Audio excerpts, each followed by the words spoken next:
Dzień dobry, assalamu alaikum, ciao, konnichiwa, guten morgen, bonjour, hola. Good morning, good morning, good morning. It's Ken at 10. How are you today? Hope you're doing well. If you're returning, then welcome back. Thanks very much for being with us once again on this autumnal day here in southwest London. If you've just come for the first time, then thank you for joining us too. We are James Alexander Estate Agents, and we broadcast all about property every day, property news both locally and nationally, and what else is going on in our local area.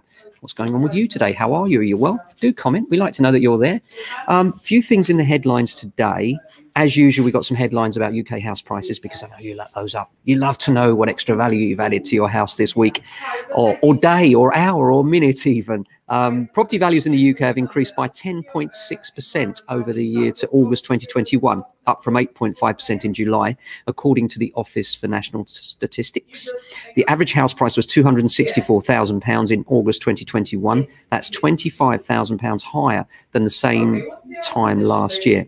The average house price in Scotland increased by 16.9%, so a higher jump, but from a lower base to 181,000. And in Wales, they had a 9.8% increase, or 12.5% increase rather. In Northern Ireland, 9%.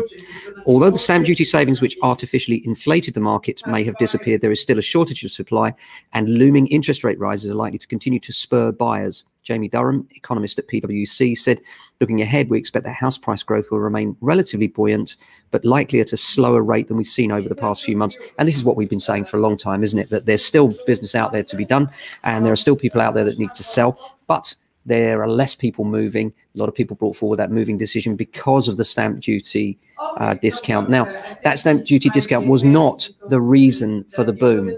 A lot of people think that the stamp duty, the fact there was no stamp duty payable up until June, created a boom. That's not true. It really didn't. The boom was worldwide. Look at the stats. America's up 20%. 20%. So they're up more than us. They had no stamp duty incentive.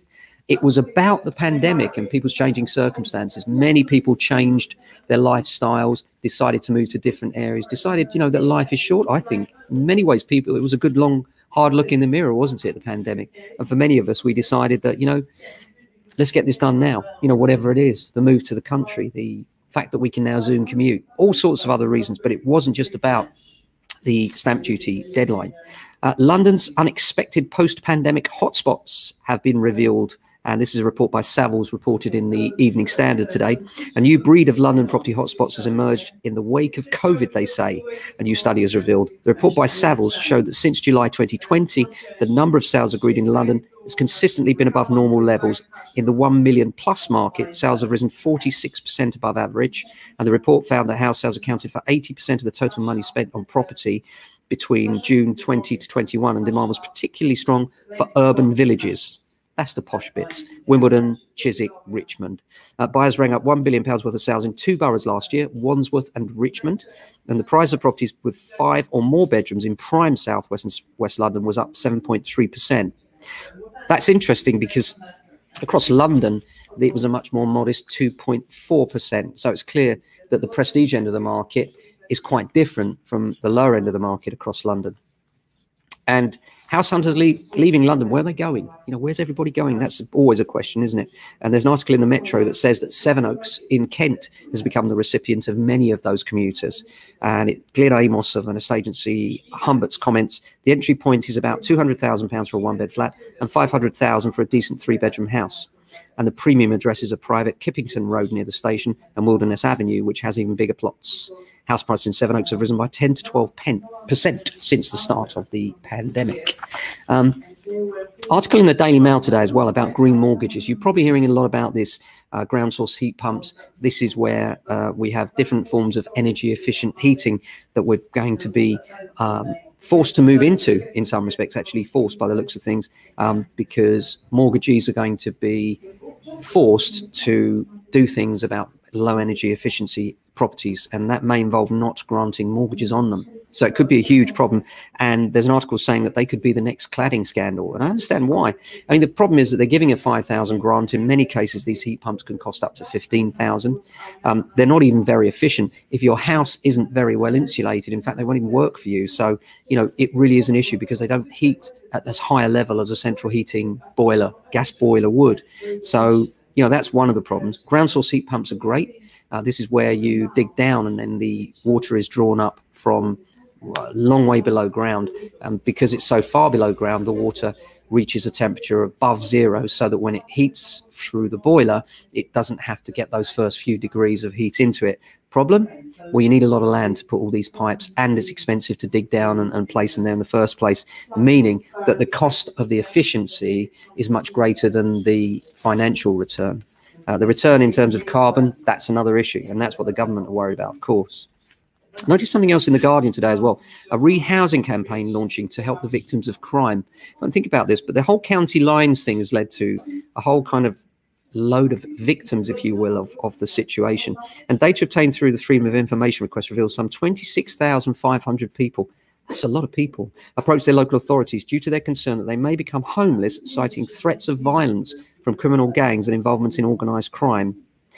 They're launching this in a bid to compel local authorities to prioritise victims of serious and organised crime. It's all about county lines, isn't it? I understand there was a big raid this morning, but it's a big problem, the whole county lines drug thing. And can you imagine being under that kind of threat of that kind of violence? You can understand why people are pressing for moves. The cost of living rise slowed in September. This is good news. Inflation fell slightly in September.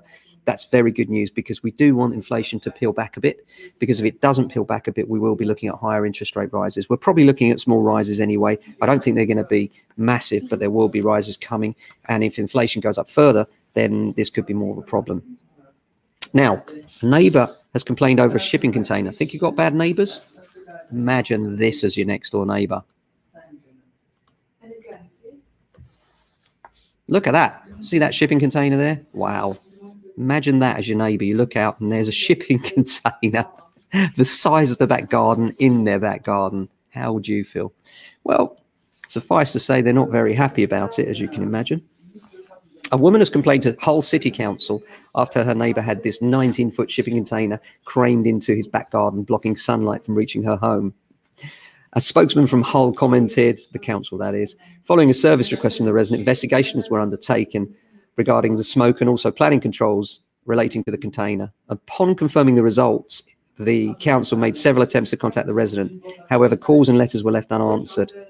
Further attempts will be made to obtain the information we need. Our ability to respond to requests for services is very dependent on a good level of communication from all involved. Sounds to me like they're going to do absolutely nothing. That's quite shocking, really, isn't it? Gosh. Apart from that, as far as the market's concerned today, a couple of good valuations coming in today.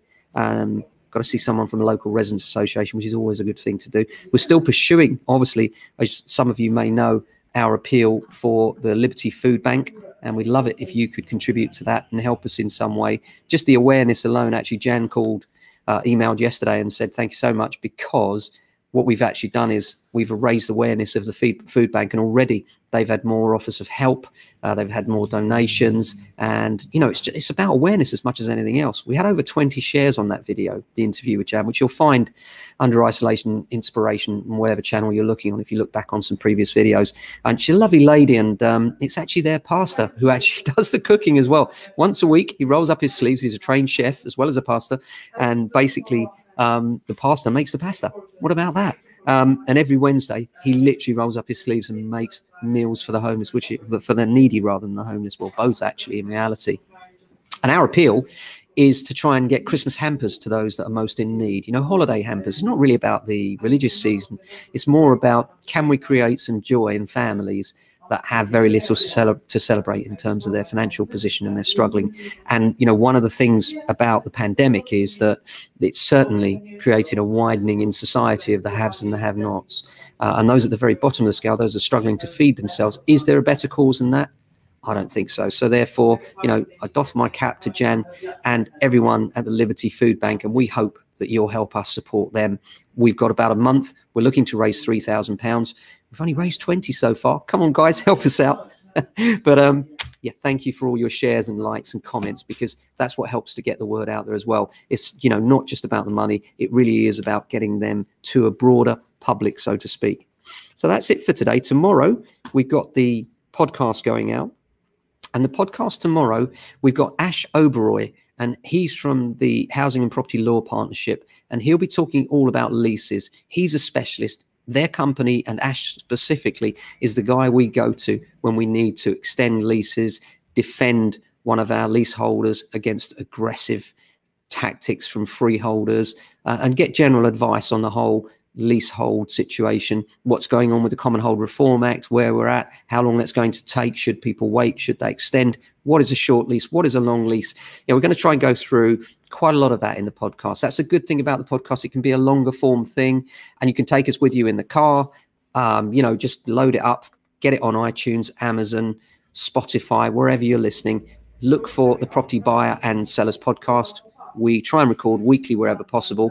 And Ash Oberoi from the Housing and Property Law Partnership is a fantastic guy. And he will be telling us all about how to extend your lease. What is a short lease? What is a long lease? Any questions you have. So if you do have any questions, do drop us an email, ken@jamesalexander.com, so I can put them to him directly. And we look forward to that interview tomorrow. We'll be getting up bright and early to do that.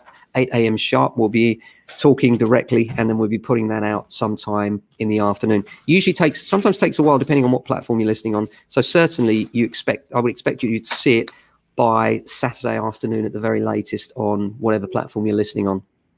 Apart from that, using a new platform called Wisdom, where we've been awarded top mentor status as a property expert, and that's rather nice. And we're talking about all things property there as well, and that comes on the back of the podcast, so it's a good way of cross promoting. But if you want a one-to-one chat and you don't want to appear live on a video, as many people I know are a little bit nervous about that, then Wisdom's the way to go. You can hit us up on any of our socials. We can arrange for you to come on live and talk about your issues and see if we can help you. If it's about negotiating for property you're buying, whether you're investing, what sort of issues you have with freeholders, landlords, lease, service charges, then we'd love to hear from you. It's always good to talk to others and see if we can put a different perspective on your particular problems right now, especially in these hard times. So thanks very much for watching. Look after your family and friends. We'll be back same time tomorrow with another edition. Until then, stay safe, keep well, and we'll see you tomorrow. Ciao.